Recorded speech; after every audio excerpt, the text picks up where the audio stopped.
that music is very much part of his deception. Because if he was created to worship, he was created to sing, he was created to play musical instruments and to worship God, what but music would be his most effective tool in deceiving others, especially when music grabs the heart.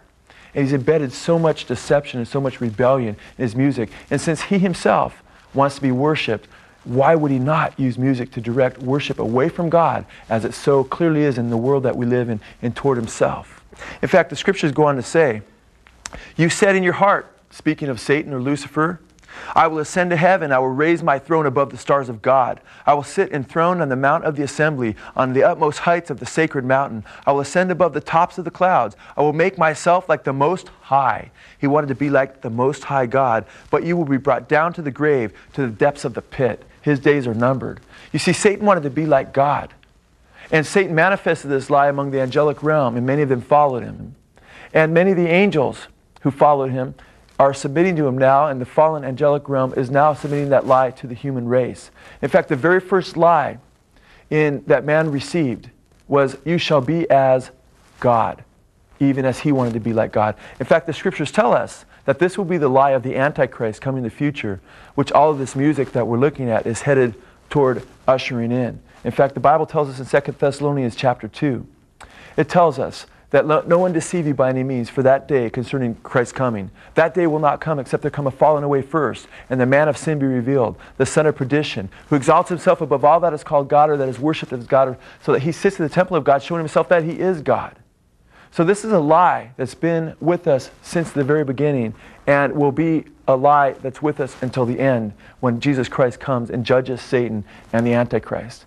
But for the time being, Satan and the evil spirit world are using music to suck you in and to try to deceive you. In fact, the Bible tells us in Ezekiel chapter 28 much about Satan's fall as well, and also associates it with music. It says in Ezekiel chapter 28 that you are the anointed cherub who covers. He wasn't just a cherub, which is a high-ranking angel, but he was the anointed cherub. That's why many scholars believe he was the highest ranking of angels. And it says, "I established you. You were on the holy mountain of God. You walked back and forth in the midst of fiery stones. You were perfect in your ways from the day you were created till iniquity was found in you." It says, "Therefore, I cast you as profane thing from the mountain of God, and I destroyed you, O covering cherub, from the midst of the fiery stones." He says, "Your heart was lifted up because of your beauty." And he says, "You defiled your sanctuaries." And what's interesting is when he says you defiled your sanctuaries, that's what lead many scholars to believe that he wasn't just simply musical and powerful in his music, but that since he had sanctuaries, that he was a worship leader in the heavenly realm.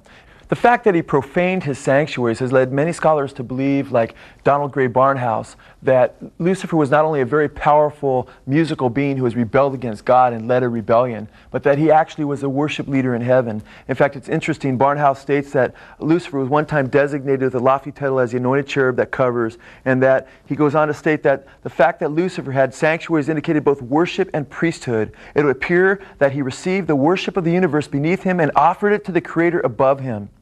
Erwin Lutzer, like Barnhouse, echoes the same sentiments of many scholars and states that Lucifer evidently directed and orchestrated the worship of other angels. He received the worship of the angels beneath him and passed it on to God above him.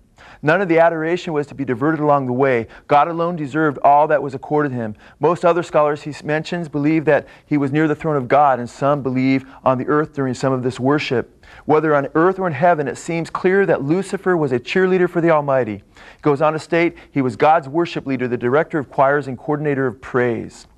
What's incredible, though, is that Satan now wants this worship for himself, as we've read that he wanted to be like the Most High God, and that he himself would be judged along with his music.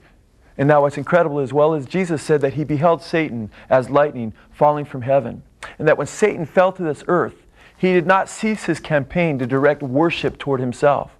In fact, the scriptures tell us that after Jesus Christ was baptized, that he was tested of the devil, and that Satan appeared to him, and Satan asked him to fall down and worship him. In fact, the scriptures say, again, the devil took him to a very high mountain and showed him all the kingdoms of the world and their glory. And he said to him, "All these things will I give you if you fall down and worship me." Then Jesus said to him, "Begone, Satan, for it is written, you shall worship the Lord your God and serve him only."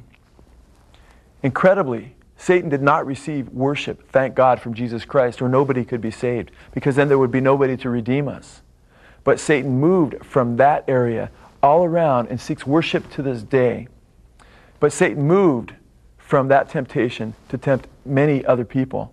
And it's incredible. What you're about to see is that even as he offered Christ the kingdoms of the world if he would but fall down and worship him, is that he now offers people all over the world, including rock stars, power in this world if they will bow down and worship him. And many of them have therefore sold their souls to Satan for that kind of power. In fact, the clip you're about to see shows evidence of this happening from the 50s and actually before the 50s onward until present. Let's look.